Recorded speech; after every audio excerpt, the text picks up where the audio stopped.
Hello, welcome to this podcast, and it's Christmas week, so we'll be having a little break after this. We'll have 2 weeks off, and then we'll start back with Daniel. And excuse me. We're on the third and final part of Ezekiel today, and after we finish Daniel, that's at least a third of the Bible covered in our podcasts, maybe more, because I've done some other books besides the prophets. But I hope you have a great Christmas, and we will get on with it.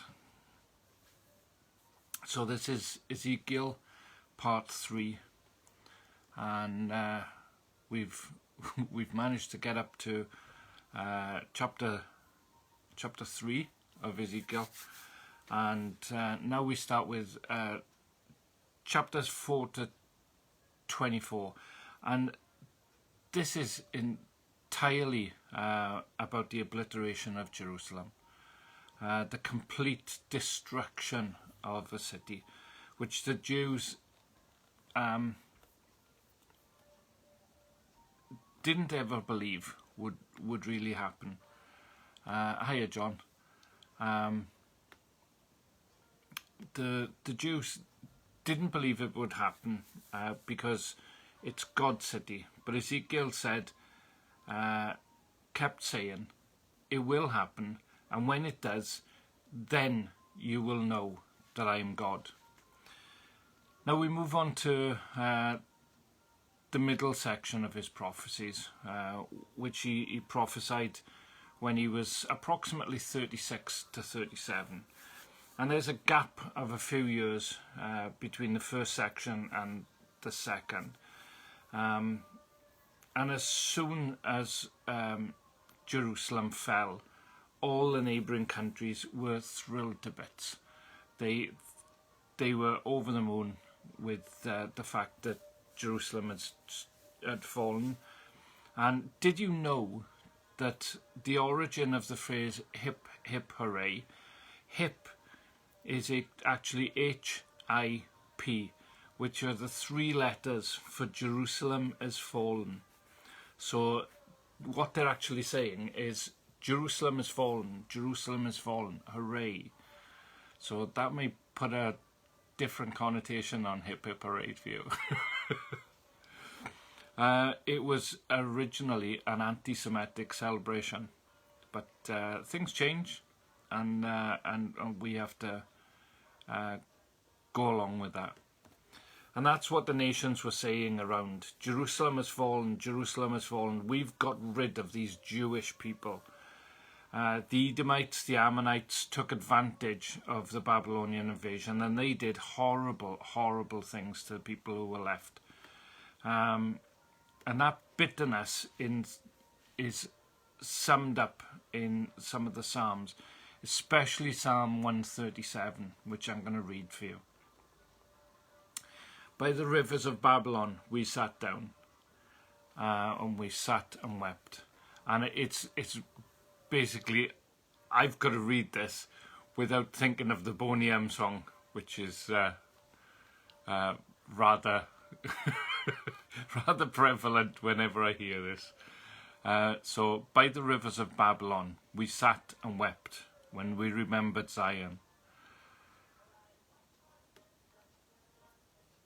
There on the poplars we hung our harps, for there our captors asked us for songs, our tormentors demanded songs of joy. They said, sing us one of the songs of Zion. How can we sing of the Lord's sing the songs of the Lord while in a foreign land? If I forget you, Jerusalem, may my right hand forget its skill. May my tongue cling to the roof of my mouth, if I do not remember you, if I do not consider Jerusalem my highest joy. Remember, Lord, what the Edomites did. On that day Jerusalem fell. Tear it down, they cried, tear it down to its foundations. Daughter Babylon, doomed to destruction, happy is the one who repays you according to what you have done to us. Happy is the one who seizes your infants and dashes them against the rocks. They are talking about the way that the Edomites treated the Jews. And they were actually smashing the heads of babies against the rocks in Jerusalem. They were holding the babies by their feet and smashing their heads, which isn't very pleasant for a Wednesday morning, but this is the reality of what they were doing. And the middle prophecy of Ezekiel is all about God paying back the surrounding people, the tribes and countries surrounding Jerusalem, for taking advantage of the people of Jerusalem during their fall. Some of the predictions are incredible in their detail. Let's just take one. It's these chapters that Ezekiel predicts the downfall of Tyre. Now, Tyre was a fishing port on the eastern coast of the Mediterranean. About a half-mile offshore, there was an island, but Tyre was on the mainland and it was a fishing town. And Ezekiel predicts that the Tyre will be razed to the ground and the whole city to be thrown into the sea. And the place where Tyre stood would be a place where fishermen dried their nets. Now that's quite extraordinary, and no city before or since has ever been thrown into the sea. But Tyre was. When Alexander the Great came marching down towards Egypt, the people of Tyre simply got in their fishing boats and went out to the island about half a mile offshore, knowing that Alexander had an army but no navy. But Alexander wasn't called Alexander the Great for nothing. He commanded that every brick in the city be thrown into the causeway between the mainland and the island. And they did that until they built a bridge over to the island. And then they went over and dealt with the people of Tyre. And so their whole town was literally thrown into the sea. Amazing. So the coastline these days, rather than coming just flat around, juts out and takes in what used to be an island, because the silt has grown up around it, and nowadays it's an actual walkway out to the island, and the coastline, as I said, juts out. Where old Tyre used to be, is now just bare rocks, and these days the fishermen dry the nets right where old Tyre used to be. So Ezekiel's prophecy became fulfilled right down to the letter. The chances of that happening, about 1 in 75 million. But it did. And Ezekiel said that would happen. He predicts what would happen to Egypt and all the neighbours of Jerusalem. There are predictions about Moab, Ammon and Edom in the east.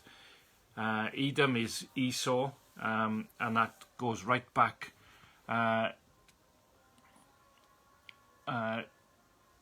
to the beginning, just as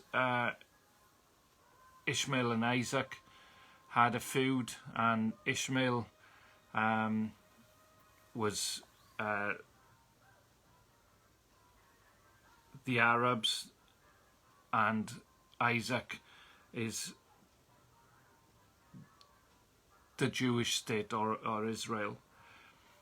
You need to understand history to understand the Middle East. He mentions Philistia on the west, Tyre and Sidon in the north, and Egypt in the south. He says, when these things happen to them, then they will know that I am the Lord. Now, that middle section is fairly straightforward, so we don't need to look at it in much more detail. As I said, the whole emphasis of these talks is to give you a broad outlook on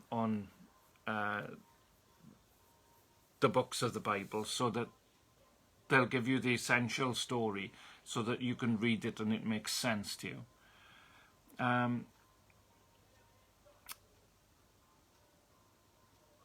I'd say that it's fairly straightforward, except there is one man singled out in the middle section as an extreme example of supreme pride, the king of Tyre. And many people have seen this as a picture of Satan's pride. The king of Tyre said, I am God. Pharaoh did much the same. And one of the statements of Pharaoh at this time said, I made the Nile. How he can claim that, goodness only knows. But he said, I made the Nile, and the Nile is mine.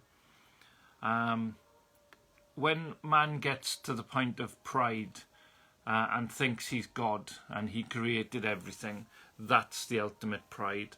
And you can't do that in God's presence and get away with it. God will not stand human pride. It's sort of like the ultimate sin. They wanted to be like God in power and authority. And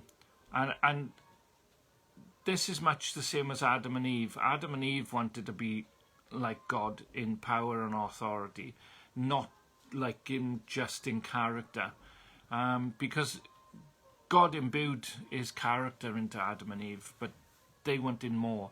And isn't that the human story? We always want more. We are, as I said, we're doing sections of the Bible in this study, and I'm just trying to give you the keys to unlocking the more difficult bits, and trying to encourage you to read the Bible for yourself, and read it a book at a time. Just take a book and read the book at a time, with a little bit of knowledge to help you on your way. Well, Jerusalem was destroyed in 587 BC, and now there was a complete change in Ezekiel's preaching, from pessimism to optimism, and we have the return from exile in Babylon. We are going home. It's a very positive, very optimistic, good message. And from chapter 33 is very important. It talks about the watchman on the wall. And a watchman day and night, he's watching the city to see if any threats come. And God is telling Ezekiel, I've appointed you as a watchman.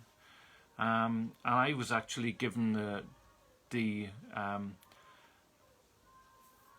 that chapter to read once as a sort of prophetic thing. It was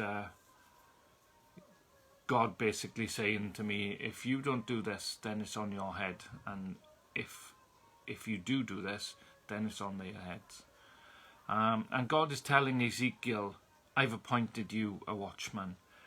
And the cost of a watchman is this: a sentry or a watchman who lets the enemy through would forfeit his life. So it was very important to keep watch. If you're on duty and you don't see danger coming, then you lose your life. God said, if you don't warn my people, then you will pay for it with your blood. But if you warn them, there's no more responsibility on you. They pay for it with their own blood if they ignore the warning. That's the cost of being a watchman. And one of the best known passages in Ezekiel. And God said, I look for everyone. I look for even one man who would fill the gap, and I can't find one. But Ezekiel was this man. But he was no longer in Jerusalem. He was in Babylon. When he saw danger coming, he was to warn the people. And if he didn't warn the people, he was to pay for it with his own blood. So he had no choice but to go through this costly ministry. He would be held responsible if he didn't. Well, chapter 34 is all about the good and the bad shepherds. And Israel had bad shepherds, the prophets, the priests and the kings, who should have been all caring for Israel, but they didn't. And God says at the end of the chapter, I will be their good shepherd. So here's God saying, man's had a go, now I'm going to take the reins. And that's taken up by Jesus. When Jesus says he's the good shepherd, he's contrasting himself with the bad shepherds talked about in Ezekiel. When Jesus talks about the good shepherd, he's lifting the whole lot out of Ezekiel. And the people at the time would have known this. And there's a lot in what Christ says that is relevant to the people, because the people would have known exactly what he was talking about. They would have known the books of the Bible, and they would have turned around and said, he's talking about Ezekiel there. He's talking about the bad shepherds, and he's saying that he's a good shepherd. And the more you get to know the Bible, especially the Old Testament, the more you understand what Jesus was talking about. The Bible never blames the sheep for the state of the flock. The shepherds are the responsible ones. It is the leaders of Israel who are held responsible for the state of the nation. And then we get to chapter 37. Them bones, them dry bones. Everybody knows this verse. Everyone knows about the bones, but few go on to the 2 sticks, which are just as important. Ezekiel was told, get 2 sticks and hold them side by side and write on them Ephraim, on one, which had become the popular name for the 10 tribes in the north, and write Judah on the other, which was the name of the 2 tribes in the south.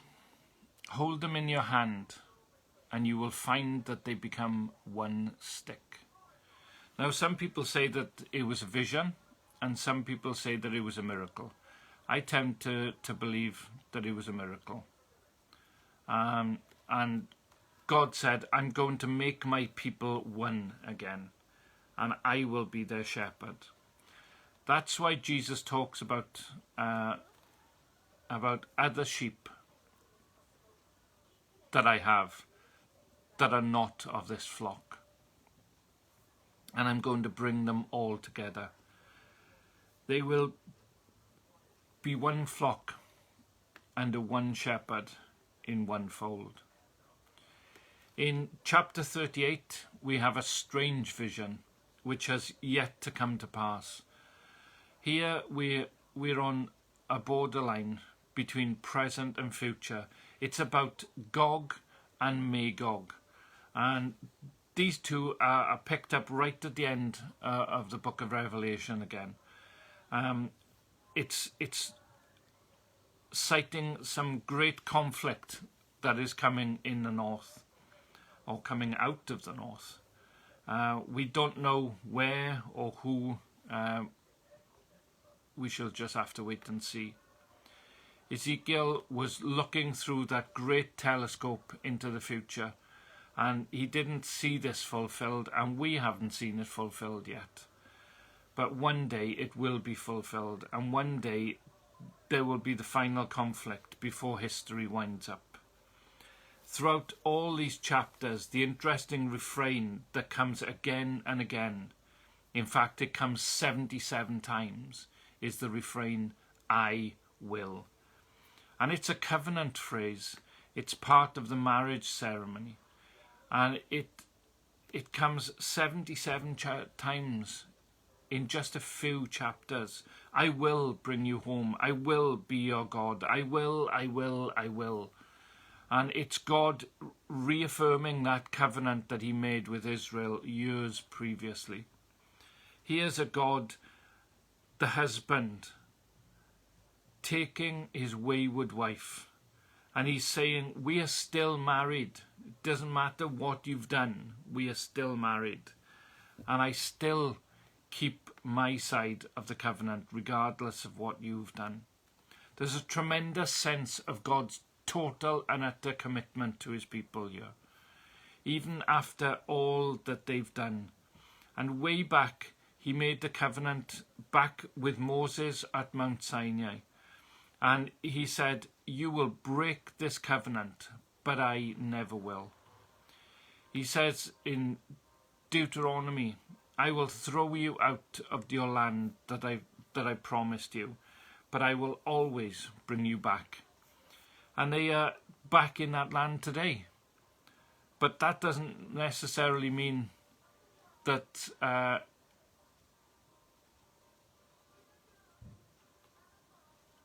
that they will always be there.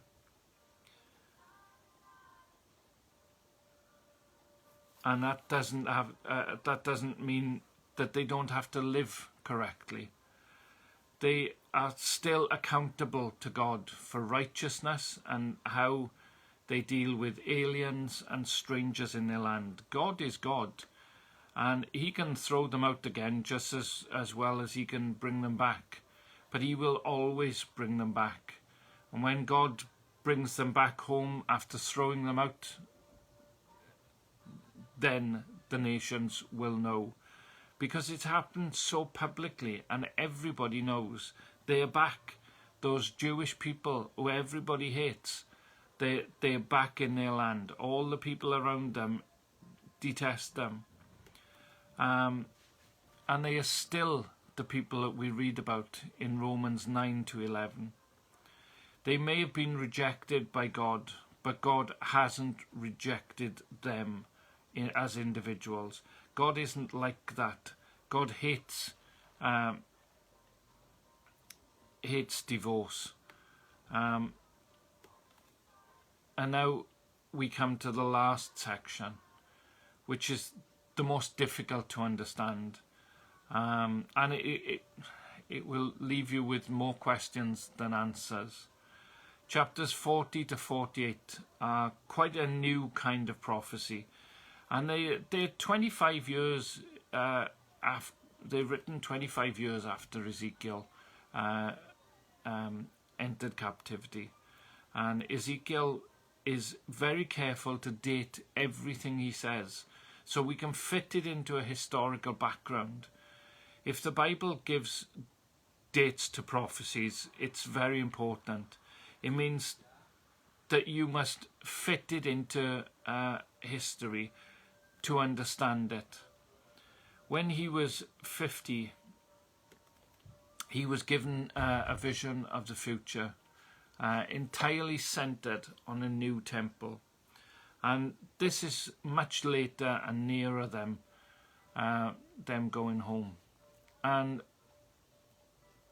all of it is good, and all of it is to give them hope.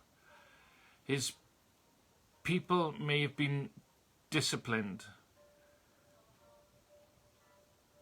but they have not been destroyed. You can't destroy the Bible because it's God's book. You can't destroy Jesus because he's God's son. And you can't destroy the Jews because they're God's people. God has communicated his entity, hi Billy, to whatever he touches. You can't destroy what belongs to God. Ezekiel felt the loss of the temple personally, and that was the biggest loss to the people. It was the loss of God's house, and that seemed to be the end, because they thought whatever else was destroyed, God wouldn't allow his own dwelling place on earth to be destroyed, and yet it was. Hi Howard. And this was the most devastating thing that had happened. And they had to meet in synagogues from then on. The temple had been destroyed. They couldn't meet in the temple. And they had to meet in synagogues from then on. And still do. And in chapters 40 to 42, you have the building of the new temple, Ezekiel's temple, described in incredible detail. The rebuilding is to be given an architectural plan, and you could actually fit 13 English cathedrals in the area inside the walls of Ezekiel's temple. Can you imagine 13 English cathedrals? It's mind-boggling. And this was the area which Ezekiel had mapped out for his temple. It's quite different from Solomon's temple. It's far bigger than Solomon's temple, and Solomon's temple was big enough. But it has some rather interesting features. There's no Holy of Holies. There's no Ark of the Covenant. There's no table of the showbread. Because a lot of these things had been lost by then. And in chapter 43, we have a vision of the glory coming back into the temple. And this is a picture of the temple being lit up again as it was in Solomon's time. In Solomon's time, they prayed to God that he would inhabit the temple, and his glory came down on the temple, and he lit the place up. The whole place was lit inside, and it was so bright that they had to have a veil to cover it. It was so bright that the people would have been blinded if they'd seen it. Ezekiel saw the glory leaving the temple. You remember that it left the temple and went up to the mountain. And now he's seeing the glory coming back into the temple. And it's a very, very exciting chapter. This is an altar. There are still altars and there are still sacrifices. But chapter 44 says there is no high priest. Now that's very significant, because the Jews did go back from exile and they did have high priests. And when Jesus came, there was a high priest, Caiaphas, who was instrumental in Christ's death. But interestingly, there's no high priests named after Caiaphas. But in Ezekiel's vision, there's no high priest, and his place is taken by a prince. And the prince occupies the highest of all positions. A prince who is a priest, but is basically a prince. And the only priests that are in Ezekiel's vision are sons of Zadok, basically Ezekiel's family. And God is saying here, we have got to have the right priests, and the right priests are Ezekiel's family. Well, chapter 45, the whole land is divided between the tribes, but it's divided quite differently in its layout. It's divided in horizontal strips from north to south, and then there's the restoration of offerings and holy feasts and days, which we see in Leviticus. But there's with the exception of Pentecost, and there's no Pentecost there. I'll leave you to work out why. Then in chapter 47, there's a vision of a new river in the middle of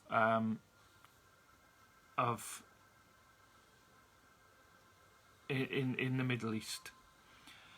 He sees a new river which springs out, and its source is right under the temple in Jerusalem. That river would have flown into the Dead Sea. It would have run through the Kidron Valley, and he sees more and more tributaries running into the river. And he sees the river entering the Dead Sea in the region of En-Gedi, which is halfway down the western bank. It's the place where David hid in the caves from Saul. And he sees the river freshening up the Dead Sea. And it freshens the Dead Sea to the extent that the fishermen from Galilee come down to the Dead Sea to fish. And the whole place becomes alive again. This whole vision is to fill the people with hope. It's going to be different at some point. And finally, we have the last chapter, the gates of the city re-erected, and the land at peace and full of prosperity. One thing's absolutely certain: this temple that Ezekiel talks about has never been built. When they came back from back to build the temple the first time, they built a poor little thing. In fact, one prophet had to say to them, "Don't despise the day of small things," and we've covered that in the minor prophets. So the question remains: when will this vision be fulfilled? And they never got the prince again. They tried under the Maccabees in the period between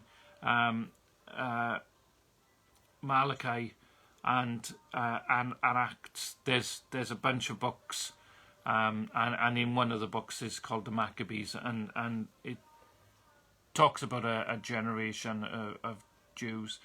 And it in the time of the Maccabees, they tried to set up a royal line, but it didn't work. By the time Jesus came, there was no king except for King Herod, an Edomite, a descendant of Esau.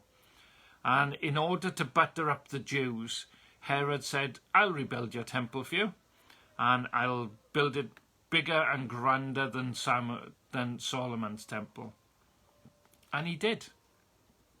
And there's a model of Herod's temple built in stone in Jerusalem, and it's called the Holy Land model. It's in the grounds of the Holy Land Hotel, not far from Knesset. And you can see the whole city laid out, the whole city of Jerusalem as it would have been in Jesus' day. But that temple again was built not on the plans of Ezekiel's vision. It was Herod's architects, and it did incorporate some of Solomon's ideas, but again it was quite different. In it was this temple that was still being built when Jesus came. And you can see some of the bricks in the Wailing Wall, or the Western Wall as it's now known. If you ask for the Wailing Wall in Jerusalem these days, they'll send you to the tax office, which they've renamed the Wailing Wall. And the Wailing Wall is now called the Western Wall. It's not the wall of the temple, it's the platform which the temple was to be built on. And there are stones there, some of them 40 feet long by 3 feet high by 3 feet deep, and they weigh about 100 tons. And they were carved without the aid of hammer and chisel.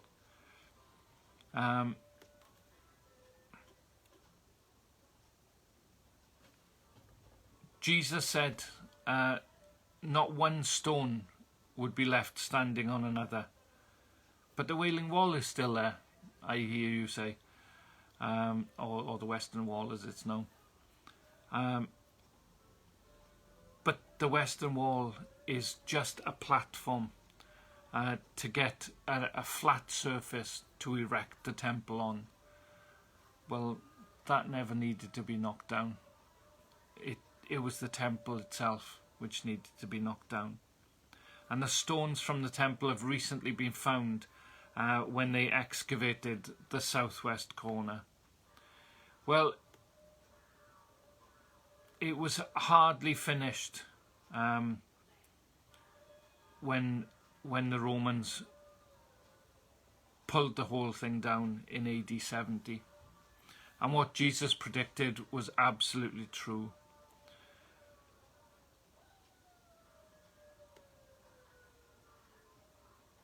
So, is it ever going to be built? The big stones, by the way, I'd said that no hammer and chisel was used on them. They were cut out of a cave under the mountain. And if you go into the cave, you can cut the mud with your finger or a knife. So they cut these huge blocks and then took them outside, and when they went outside they oxidized and become hard bricks. So they never used chisel and mortar to get the bricks out. They just took them outside this cave and let them oxidize. So there you are, that's the explanation. Some people say it was a prophetic vision and was never meant to be built. Another option is God wanted them to build that temple, but they ignored God and built the temple that they could afford. And some people say that God would have provided the money for them if they'd had the undertaking, but they didn't. Another possibility is that this temple is yet to be built.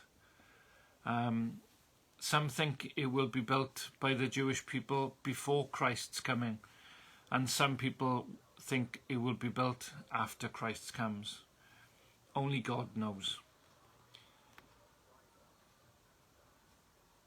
But ultimately, we are the temple of God now, and God dwells in his temple. God dwells in the temple made not by our hands, but made with us. It's said twice in the New Testament, he dwells in his people, and we are his people. Whether Ezekiel's temple will ever be built, I don't know.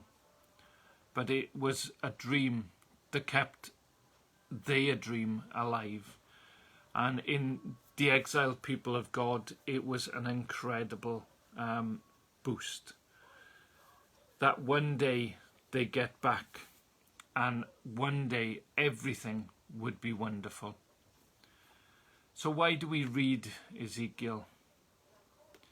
It tells us about God. It tells us first that God judges his own people. And we need to remember that judgment begins at the house of the Lord. Many Christians believe that once you believe in God, that judgment is finished with. Far from it. We must all appear before the judgment seat of Christ, alone, and stand in front of him. God judges his own people, and he judges them with a higher standard than others. Secondly, we need to remember that God takes his vengeance. We don't need to.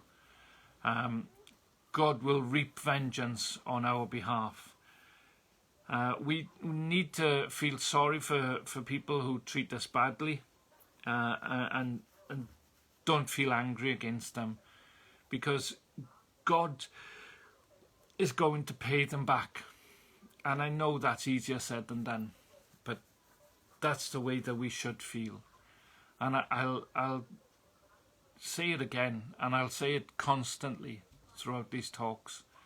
We choose to be offended. It's our choice to be offended, and we can choose not to be offended. And if we choose not to be offended, our lives will be very, very different. Pray for those who persecute you. Bless those who curse you. God will deal with them, and you don't need to. Thirdly, God will always restore his people. Just as Israel will never disappear from history, the church will never disappear from history either. You belong to the people of eternity. There will always be an Israel, and there will always be a church. And one day there will be one flock under one shepherd. God's the God who restores his people. And finally, a great deal of what we have looked at in Ezekiel is picked up in the book of Revelation. One of the reasons that Christians don't understand the book of Revelation is that the Christians don't know enough about the Old Testament. Revelation quotes from the Old Testament 300 times. 300 times in such a few chapters. You've got to know the Old Testament to understand the book of Revelation. It's an apocalyptic book, and it's highly symbolic. But it picks up on the symbolism of Ezekiel. It uses so much out of Ezekiel that if you don't know Ezekiel, you'll just be puzzled by the book of Revelation. And that's an added incentive to Christians to study what is a book of an amazing prophet. And above all, it gives you a view of God, his omnipotence, his power, his omnipresence. Those wheels again within wheels under the throne, on the crystal throne on which he sits, moving any which way he wishes. And his omniscience, the eyes within the wheels, he sees everything, he knows everything. That's a picture of God that you have to grasp. And his holiness, and the fact that he has tied his name to a nation, that his name rests in our hands, and therefore God had to bring them back to vindicate his name. The one thing you can appeal to is God's name, his reputation. Moses appealed to God. Moses said, "What would people think about you if you did that, Lord?" And it's a powerful argument with God. Appeal to his name, and that name is now in your hands and mine. We either give God a good name or we give him a bad name. And I'm afraid Christians have for too long given God a bad name amongst other people. But God will vindicate himself. It is in the long term, God's reputation is at stake in his people. And that's why he will restore them, because he has to vindicate his name. He mustn't ever let the nations think that he's finished as God, because his people are finished. That's why, because his people aren't finished, that's why they are never going to be finished. Many may perish, meanwhile, but the people of God will live on, because they are the people of God. And we will live on, because we are the people of God. And I know that there's been lots of talk about God is dead and what have you. God's far from dead. God's working all over the world. And it's quite incredible, the work that God does.